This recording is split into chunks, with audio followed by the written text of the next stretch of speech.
Joining me now, Karoline Leavitt, who's the national press secretary for the Trump campaign. Karoline, what are the president's thoughts today about this hearing?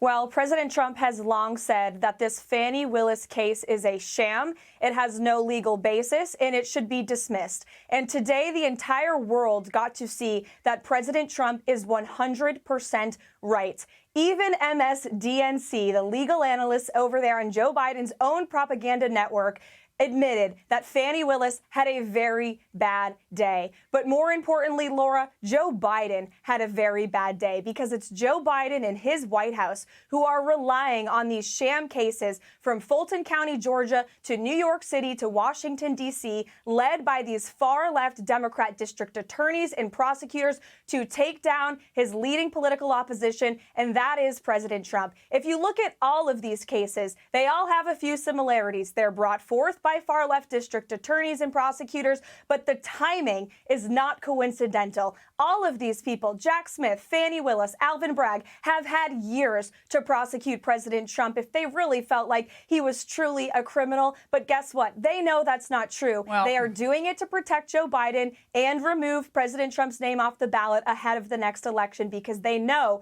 that Joe Biden cannot beat him fair and square at the ballot box. Did the president watch some of this today, Karoline? Did he watch any of this hearing? Our whole team watched this today, along with the rest of the world. Yes, and the president did share some of the most gasping moments on his Truth Social page. We'll continue to watch it. We'll continue to fight it, and we'll continue to make the case to the American people that this is a two-tier system of justice. This is your tax dollars going towards prosecuting the former president who made your life better, secured our border, restored peace around this world, rebuilt the economy. But the thing is, Laura, the American people already know that. That's why when you saw President Trump's motorcade rolling through urban Atlanta to get his mugshot just a few months ago, you had Americans in minority, urban, impoverished communities on the streets yelling, "Free Trump," because they see this for what it is, the weaponization of our justice there was system a moment against a man there was a who moment. did everything to deliver for them. Hold on.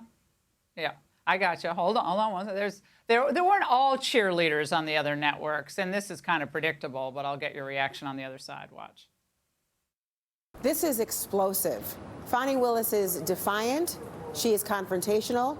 And frankly, she is persuasive this afternoon. She is very irritated and livid at the fact that she herself feels as though she is being called to task and on trial. Well, that's Laura Coates over at CNN, and that was after Fani Willis kind of played the victim at one point, saying, you know, I'm not the one who's really on trial. Let's watch that. Don't let the legalese fool you. This is epic. This is monumental. If things are going in the direction we think, Fani Willis lied to the court. It's game over for her. She will be disqualified. If they had a relationship prior to when they represented to the court, it's a huge deal. I can't overstate it.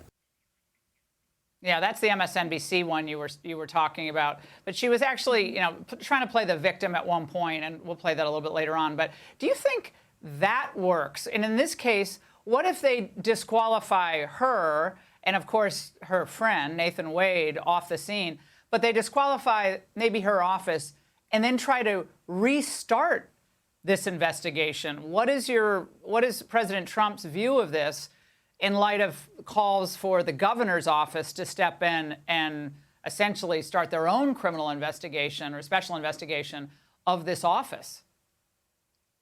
Well, as President Trump has long said, this case should be dismissed, not just because of these allegations of misconduct that, if proven true, if the court of law proves them true, and they certainly appear to be, that should be dismissed on the merits of that, but also on the basis of the law. This case has no legal grounding. Our legal team has been fighting that since the very beginning. Legal experts on both sides of the aisle absolutely agree. The president did nothing wrong. He abided by the United States Constitution. And if we can't question elections in this country, then we don't have a country at all. And so we agree wholeheartedly, as we have since the beginning, that this case should be dismissed no matter who is prosecuting it. But Fani Willis certainly isn't qualified to be doing that.